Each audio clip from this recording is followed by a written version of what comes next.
There are places I remember all my life, though some have changed, some forever, not for better. Some have gone and some remain. All these places had their moments with lovers and friends I still can recall.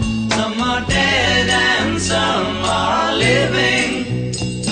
In my life I've loved them all. But of all these friends and lovers, there is no one compares with you.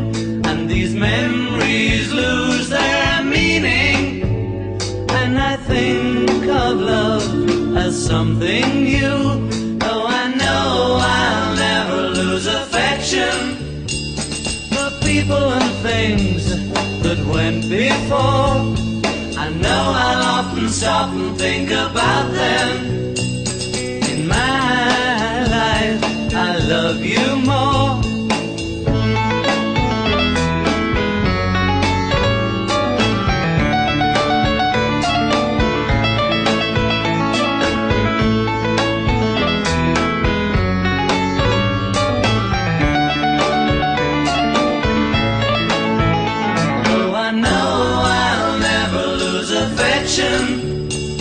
For people and things that went before. I know I'll often stop and think about them.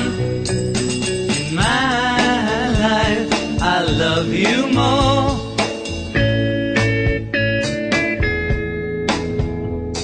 In my life I love you more.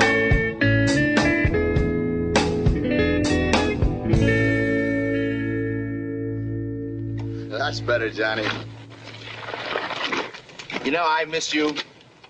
Ever since the club split up, I missed you. We all missed you. Did you miss them? Yeah. Sure. The Beatles missed you. All the Beatles missed you. Help! I need somebody. Help! Not just anybody. Help! You know I need someone. Help! Let's go back and get him, eh? I'm game. Yeah, let's smash him. Let's find that temple, eh? Right, to the temple.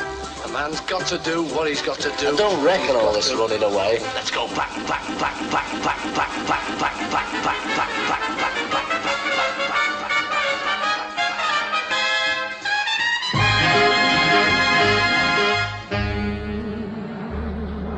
Meet again.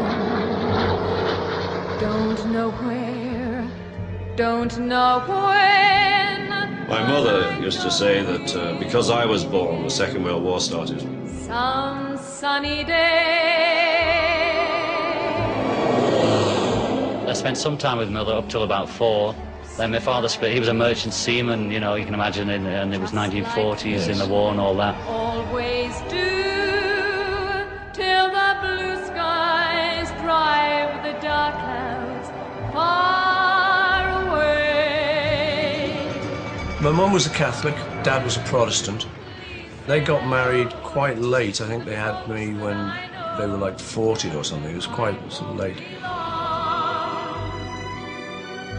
They'll be happy to know that as you saw me go, I was singing. At the time I was born, my father's job was driving a bus, and I lived in a 2 up and 2 down 12 Arnold Grove. Don't know where, don't know when, but I know we'll meet again some sunny day.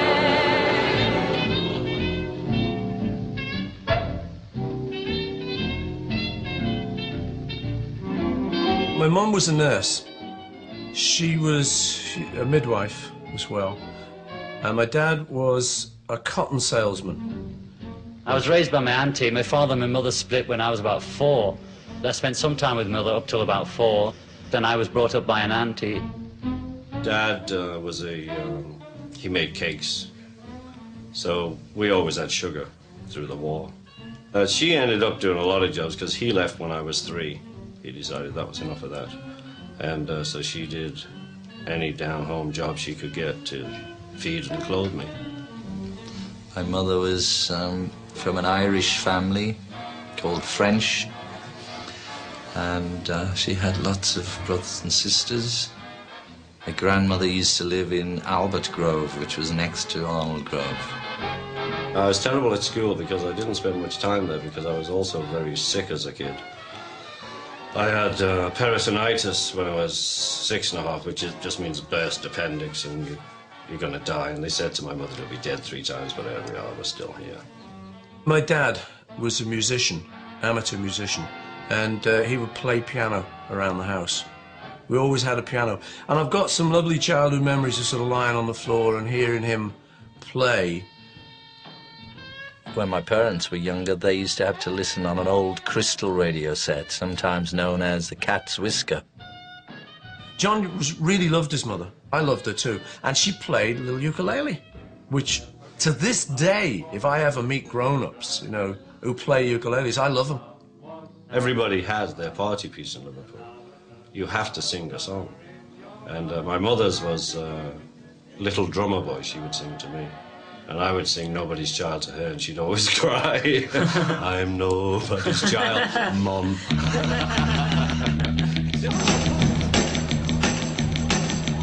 Rock and roll was real. Everything else was unreal. To me, it got through. It was the only thing to get through to me out of all the things that were happening when I was 15. You know? You women have heard of jalopies, you've heard the noise they make, but let me introduce my new Rocket 88. Yes, it's straight, just one way. Everybody likes my Rocket 88. Baby, we'll ride in style, moving all along. Well, that's all right, Mama. That's all right for you. You can't imagine a time when rock and roll was only one of the musics. Julie, that's all right.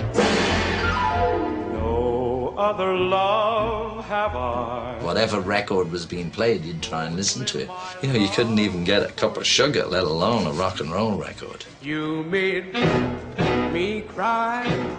There was no such thing as an English record. You know? I think the first English record that was anywhere near anything was Move It by Cliff Richard. And before that, there'd been nothing. I must take a trip to California. You'd listen to whatever was on the radio because the radio was the main thing in those days.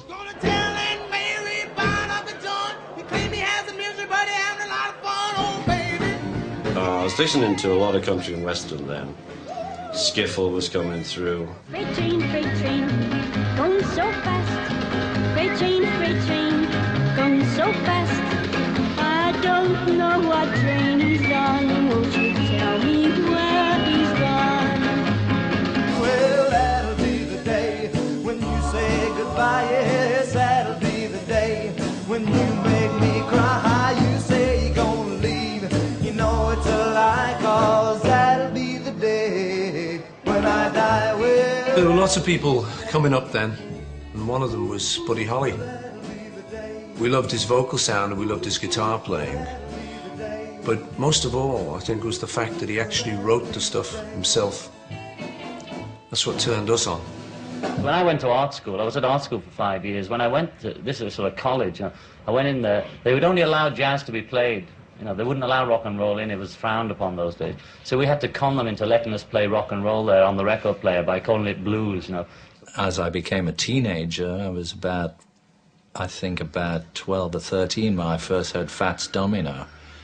I'm in Love Again. That was the first, I think, what I would call the first rock and roll record I ever heard. Even Bill Haley was around then. I remember being in school when I was a kid, and somebody had a picture in one of the musical papers of Elvis. I think it was an advert for Heartbreak Hotel. And I just looked at him and just thought, he's just so good looking. He just looked perfect. When I was 16, Elvis is what was happening.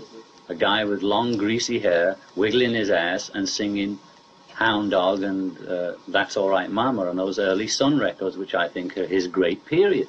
That's him. That is the guru we have been waiting for. The Messiah has arrived. You ain't nothing but a cry.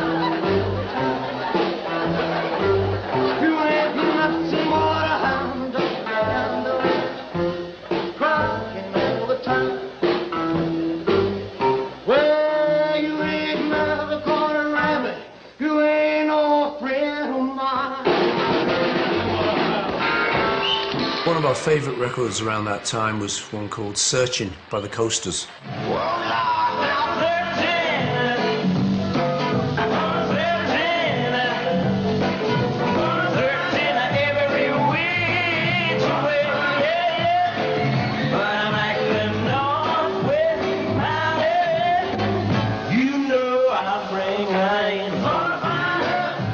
We got to hear people like Big Bill Brunsey. I think he might have even done a tour of England. Why did you trade heaven just for these earthly things? Why did you lose your little hello? Baby, why'd you drop your wings? I was a big fan of his, and actually Frankie Lane. Every pair of eyes, promised paradise, deceiving me, grieving me, leaving me blue. Jezebel, it was you. You know, all those train songs and, you know, Rock Island Line and all that stuff. Well, the Rock Island Line is a mighty good road. Well, the Rock Island Line is the road to ride. Yeah, the Rock Island Line is a mighty good road. And if you want to ride it, gotta ride it like a finally get your ticket at the station on the Rock Island Line.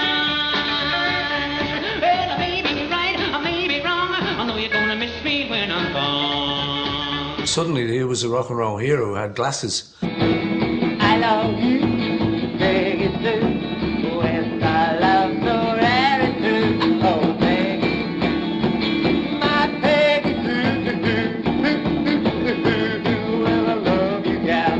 I want you, Peggy Sue. The first music I can remember hearing as guitar-oriented music was Jimmy Rogers, the singing brakeman.